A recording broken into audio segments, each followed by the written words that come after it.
This is Fragmented Reality, a digital bulletin podcast designed to bust the buzzwords that dominate enterprise technology. My name is Ben Mouncer, and for this episode I take my clutch of eggs, each containing an industry buzzword, to Lee James, Chief Technology Officer for EMEA at Rackspace.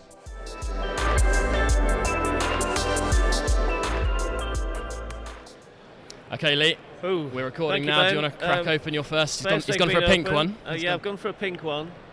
Actually, you should do this blindfolded. Yeah. That'd be quite good fun. Wow. First one is blockchain. Oh, what a special buzzword to get started with.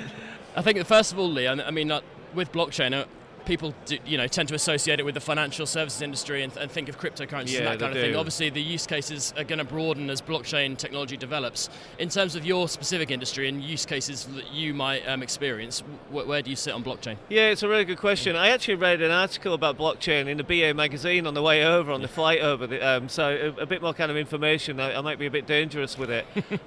You're right, actually, blockchain has been very much a kind of financial services-led discussion. But I think it's really interesting when you look into other industries such as the pharmaceutical industry, when you're looking to develop cures or you're looking to develop vaccines, etc., but they're going across multiple different companies, the ability to track those is really important. So you've got to make sure that you're looking at blockchain in the right way, and the fact that it's just giving you a system of record, but one that can be guaranteed. So actually it has so many use cases, whether it is information, whether it's vaccines, whether it is financial services, but it also could come down to our identity and our own information in terms of how that's been shared. Do you know, I look into the future and think, actually, well, I have a blockchain ID. Do you know, today it's managed by a credit score, and I get an alert from Equifax every month telling me whether there's been any web detects. But imagine that then being an identity, something that can be ledgered against and something that can be controlled and managed by you.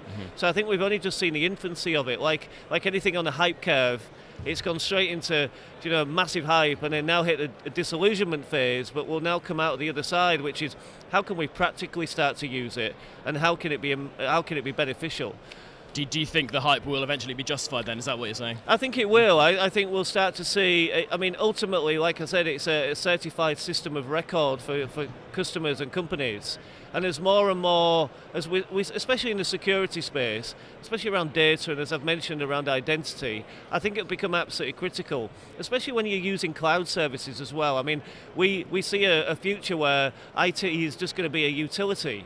It's been something that, again, the panacea that we've been looking forward to, where we could just plug in any cloud and then move our workloads around. But most importantly, you're actually moving the data around as well. So being able to encapsulate that data, understand where it is at any time and have a record of that data, regardless of where it sits, how it sits and what geography it's on, is going to be absolutely critical. So I think we're very much kind of in its infancy.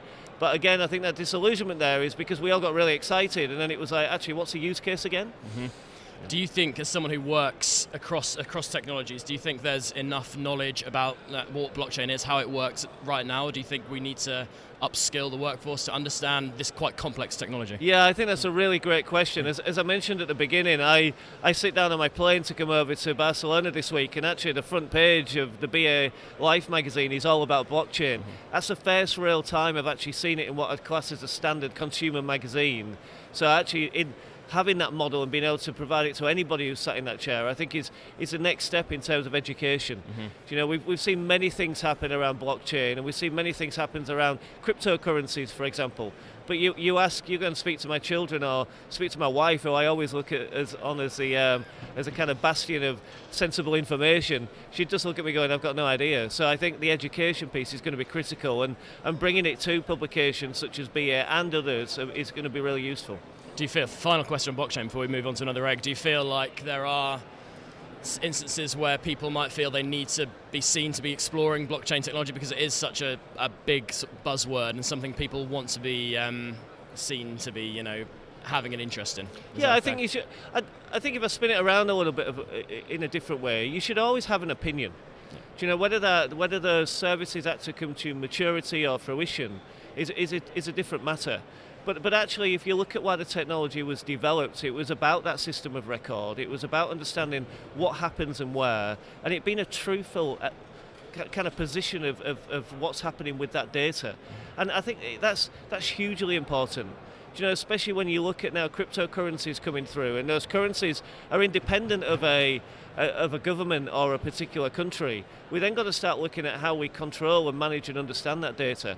So I think having an opinion and seeing how it can be applied, and that's the only way that we test and understand and verify. So I think it's good that people are talking about it. I do think into 2020 we'll see some more education happening, as you mentioned, but I do think it'll start to then be looked on as how can we use it in different areas, not just financial services. Absolutely, and that is going to be the key thing for me, looking at the industries where it will have serious impact. You mentioned the pharmaceutical industry as well. Really interesting stuff. Should we go for another egg? Let's go for another egg. I feel like blockchain's a good one to get started with. It is. I feel like going for all the pink ones, but I just don't want to. We've gone for a green one this time. The egg has hatched. What has emerged? I feel that you should be putting fortune cookies in here as well, just to give me something to munch on while I'm kind of opening it Energy. The future of work. The future of work. Okay. This is obviously quite a broad concept. When you hear the phrase future of work, what comes to your mind? How would you define that? It's really interesting. I've actually just done a big presentation, an article that's just gone out around Fortnite, the game, and many people have discussed Fortnite, and it's.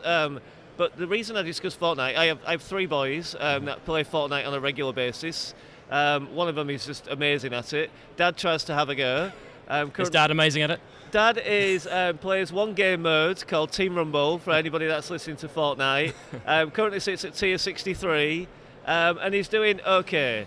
I am quite proud every now and again when I do a certain shot and you can actually save a clip, and if I ever show it to my sons and they go, that was okay, I feel the proudest person alive. Validated. I have been validated, but the reason I talk about it and the reason I've been discussing it, and I presented at the CIO Summit in London just recently on, in essence, the future of work. Because how my 10-year-olds engage in Fortnite and how they engage across boundaries and how they talk to their friends and how they engage is so different to what the engagement model was like when I grew up. So let's just go into that in a little bit more detail. I have a 10-year-old with a headset on that doesn't care where they are currently based. They don't have to be sat in a desk or a cubicle or a particular office. They're just being them in their environment. They're engaging with people of different ages, but they have a common purpose and a common goal. There's transparency around democracy. There is also the performance-related aspects of it as well, in the fact that they will openly judge the performance of each other to say, how can you get better? They're trying to help each other as well, and they've been very visual. That's the future of work for me. We see it in organisations such as Netflix and various others that have squads and tribes together. But actually it's now spreading itself across many, many enterprises, and how people want to have an association and more of a feeling and a touch towards work as well. This isn't just about going to work. This is about actually believing in the common goal of the business that you work for. It's having a passion about it as well, and I think that's going to be the future of work as well. It's going to be no longer, it's my job. It's actually, I'm doing this because I'm really passionate about it. Yeah. What role do you think technology will have in the workplace, and obviously enabling flexible working and remote working, that kind of thing as well? I'm going to use the best buzzword ever in the fact, it might be one of the eggs, but it just makes everything quite ubiquitous. Yeah. Because the fact is, it doesn't matter where you are, you've now got technology to be able to engage both. I mean, we're doing video, we're doing a podcast today, for example. But the ability to use things like augmented reality.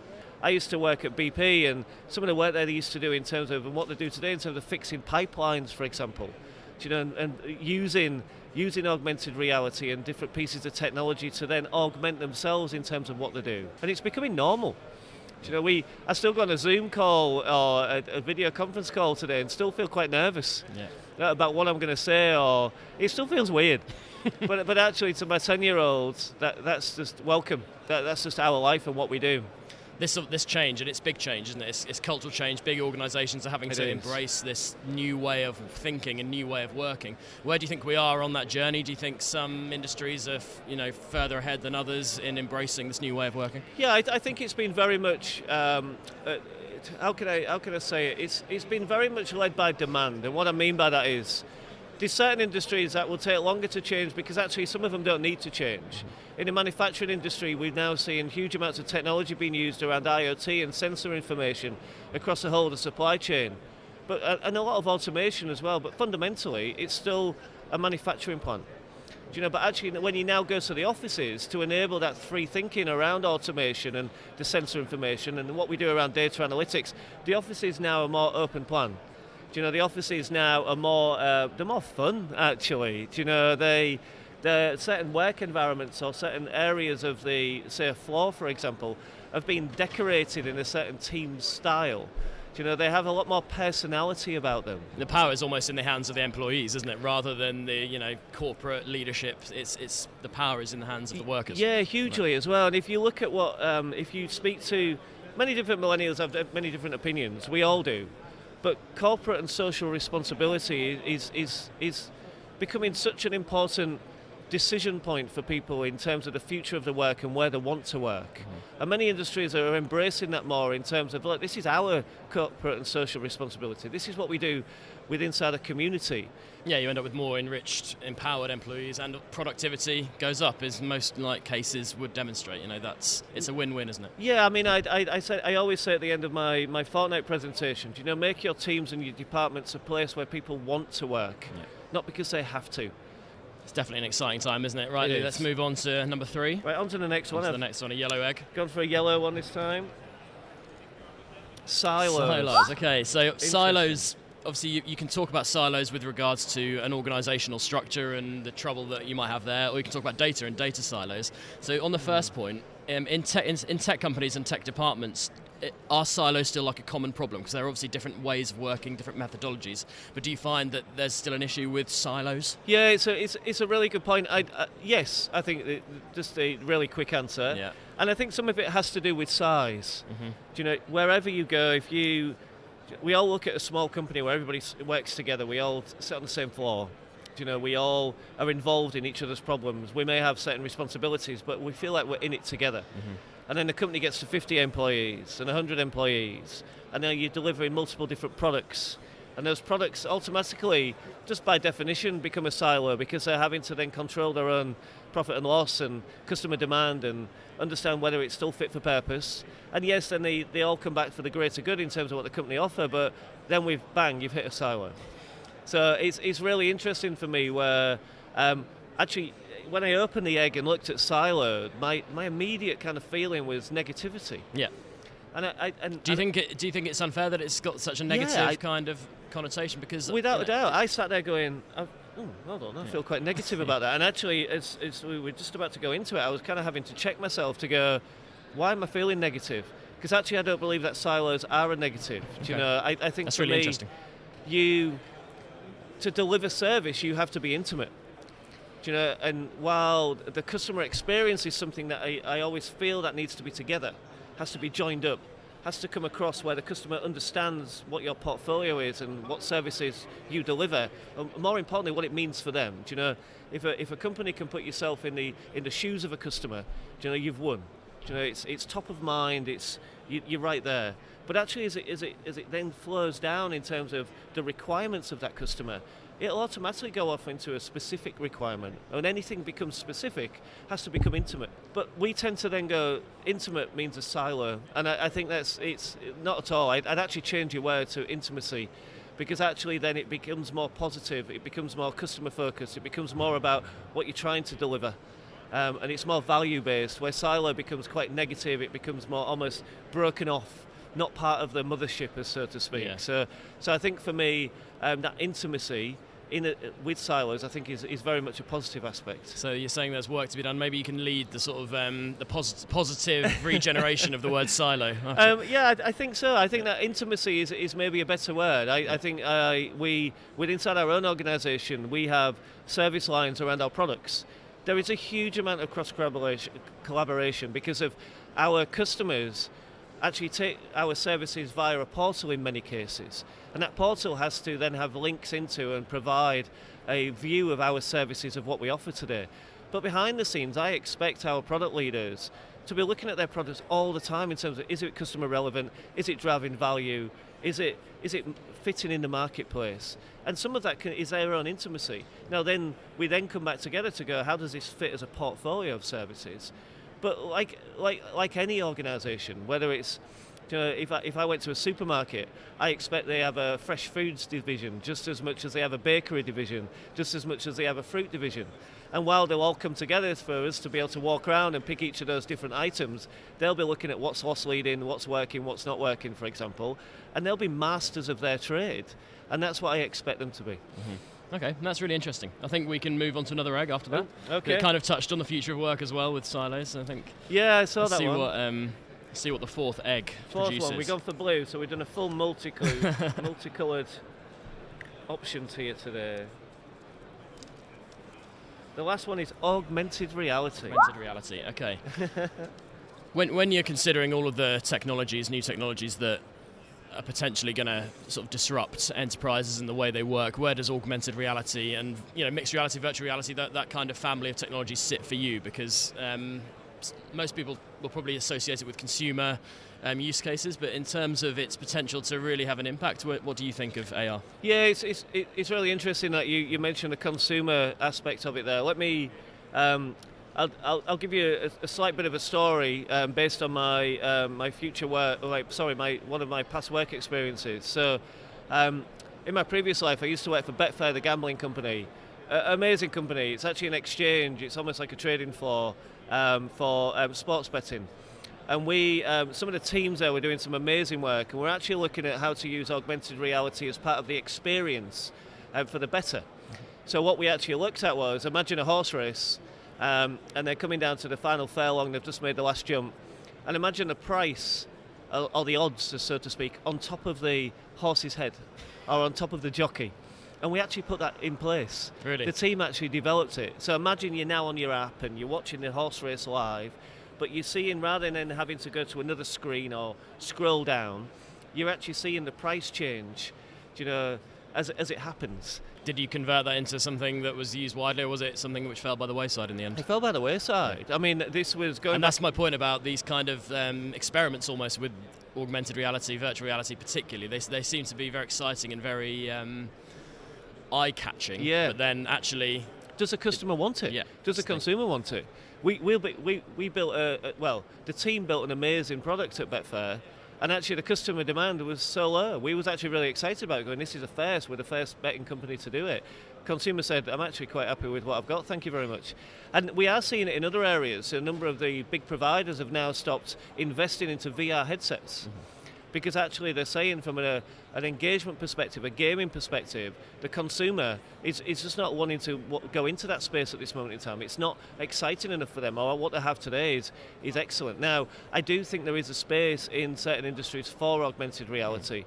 So I think the what-if scenarios, I think it's especially in either remote locations, hard-to-reach locations, ones where actually it may be dangerous, for example. I think even maybe weather related. I think that's going to be a real good way of being able to use kind of augmented reality. So I think it'd be very much industry specific as we move forward. Do you think it's a technology that is scalable and would drive big efficiencies across industries, or do you think it will remain almost like a sort of side project that is certainly has its place, but isn't something which is going to be at the centre of a technology sort of revolution for companies? Yeah, it's a really good question, because the cost-benefit analysis of doing augmented reality is the cost is higher, so therefore the benefits have to be higher. And the reason why I say the cost is higher, because you are processing a significant amount of information. Using some of the biggest services on, say, Google, Amazon, or Azure, or on private cloud, around things like GPUs, high-performance computing. The ability to do those calculations over what if requires a huge amount of investment, and I think that's why it becomes very specific. It's been spoken about quite a while, hasn't it? AR, VR. It's certainly had a lot of hype. There's no doubt about that, but it's good to talk about it in detail and actually figure out where its value lies. So should we move on to another egg? Yeah, egg number 5. Egg number 5. Let's go. Gone back to green again. Actually, not my favourite colour. Agile. Agile. My word. Oh, this is buzzword bingo. Oh, now, I've just slumped in my chair. I feel drawn and tired. Yeah. Now, we at Digital Bulletin did an interview recently with quite a respected IT leader, and he said agile is old hats as a concept, basically. That's interesting. First of all, what are your thoughts on that? Well, analysis? Actually, what did he say is a new hat? I don't know. Well, that was going to be a follow-up question to you. So maybe a Stetson or something. Well, there's always going to be buzzwords about how you operate. Agile's really funny because actually it's one of the most structured frameworks ever. So when we was at Betfair, we had a huge amount of DevOps teams, development teams building the apps. One of the first companies to actually bring out an iOS app. And the amount of work that goes into that, I mean, it's commonplace today, but back in kind of 2011, 2012, that was quite brand new. But we were agile because we were just talking to each other. We were agile because actually we were trying and testing and then rolling back and trying and testing. The whole idea around minimal viable service and minimal viable products was just, that's the way you have to work. There was a term that was used, another awful buzzword. Actually, was it awful? No, it does make you wince a little bit. The term Wagile has been used. I've never heard of that. Have you never heard it? No, oh my God. So Wagile is waterfall and agile. Okay. So agile came in as like, stop doing waterfall projects, i.e. quite iterative, step by step. Yeah. You need to be just working agile, right? And you need to be just doing it all now and everybody's working together. And actually agile's not like that at all. It's very structured. But it was seen as the waterfall was seen as the old hat. Don't do a project by stages, like reiterate. Actually, Agile is a combination of the two. All projects still need to move and have stages and go on. Yes, you now need to be a lot more iterative and you need to be able to respond to changes that happen a lot more quickly. So the joining of the two, I think, is where maybe the future should be. Because actually it's about two structured frameworks, but it's about being iterative when you need to be. It's about being more structured and more waterfall in its approach, i.e. this step, next step. And I think many projects are definitely both. But it's... It kind of speaks to what we were saying about silos as well, doesn't it? Because it's almost pointless to attach labels like agile to ways of working because truthfully, a successful project, successful implementation requires different ways of working throughout the whole, the story of that journey, Yeah, it does. I think, when we also talked about earlier in silos just around negativity and positivity in terms of messaging. While agile's a definite top 5 buzzword in the IT industry, again, it makes you perk up a little bit. It makes you think that we're doing something a little bit different. To your point, it makes you feel that we're working together as a team and we're trying things and testing things. Do you think that's why it's used as a word? I don't know if it's IT teams using agile as a buzzword to convince executive boards and people and investors. It does, yeah. This is how we're doing it, and this is we're a forward-thinking, we're an agile organisation. Exactly. Do you think it's used in that way? That's why it's become a buzzword. Yeah, without a doubt. Because if you let's go back to the old days of enterprises or IT companies, whichever. And when you did a waterfall project, it was like this step, next step, let's do the next step. It's almost like kind of building a plane. You get a model plane, it's like step 1, step 2, and you get to the end and then you go, oh, I built my plane. And so by the end you feel somewhat slightly exhausted. But actually if you come in and somebody had said, what plane do you want? And actually, we're going to be able to change the plane. You can pull a bit off and stick some new wings on it and give it a jet engine and and you can colour it in. It's like, oh my God, if I'd actually, so designing and coming up with the idea of the plane is great. You still have to go through the steps to build the damn thing. Yeah. But actually, waterfall was always, we will go and build, we will go and do this, then we'll see the outcome. Actually, what Agile does is it makes you all think about what the outcome is right at the beginning and say, how are we going to get there? And I think that's the shift and the change. Maybe we need to add Wagile to the eggs for the future. That's definitely a new buzzword for us. It is. Right, let's move on to the final egg of the day. Final egg of the day, I like that. Yeah. Pink one again. Robotics. Okay. Excellent. So robotics is a term, I think, has a few meanings, and we hear a lot about software robotics in today's IT industry. So do you think when the term is thrown around in the IT world, do you think it is software that people are talking about these days, robotics, as in RPA, robotic process automation? That is the most common definition for robotics now? I think so. Yeah. I think it's still very much a supply chain thought process.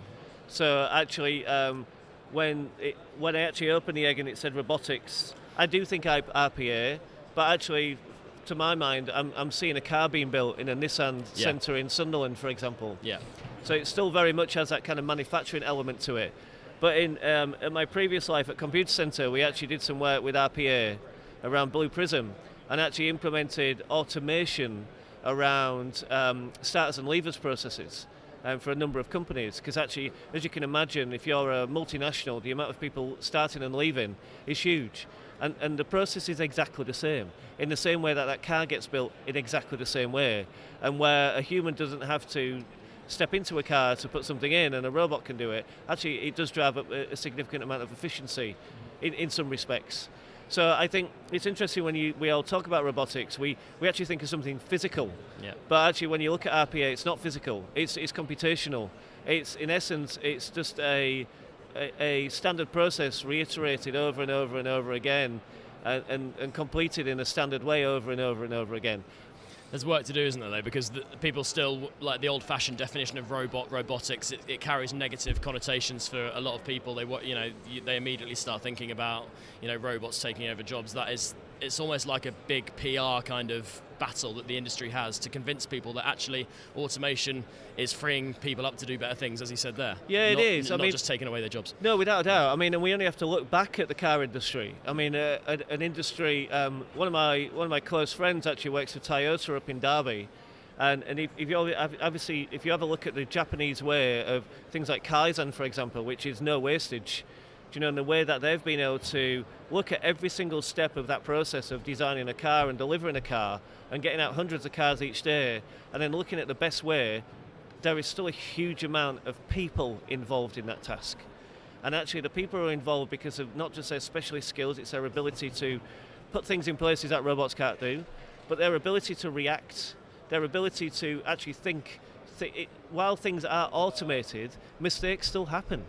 And you have to then be able to react to those. And we're still not at a stage, despite what people tell me about machine learning, that the ability to react to something that wasn't expected, and that's because machine learning enables you to react to something that was expected. Yeah.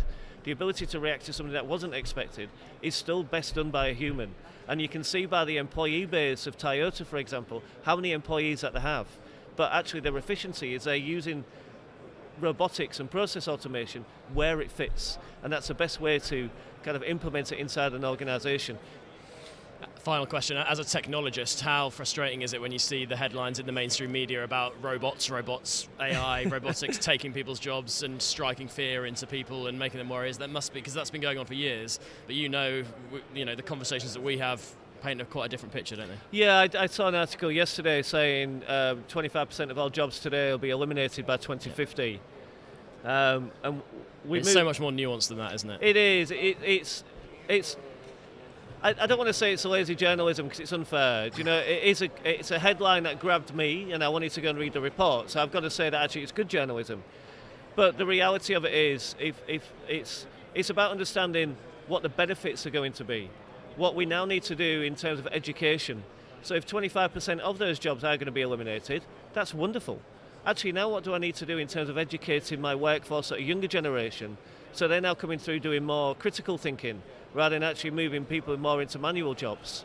So that's the bit that's really exciting for me, is let's plan for it happening, but then let's put things in place so we can then use people in a better way. So I think, there's always going to be headline grabbing, but I also like the fact that it makes me sit and think of going, how can I use this better in a different way too? Yep. Well, Lee, thank you very much. We've covered a good range of topics there, I think. I hope you enjoyed the chat. I did, Ben. Thank you. And thanks very much. We'll speak soon, hopefully. Great stuff. Thank you. Cheers.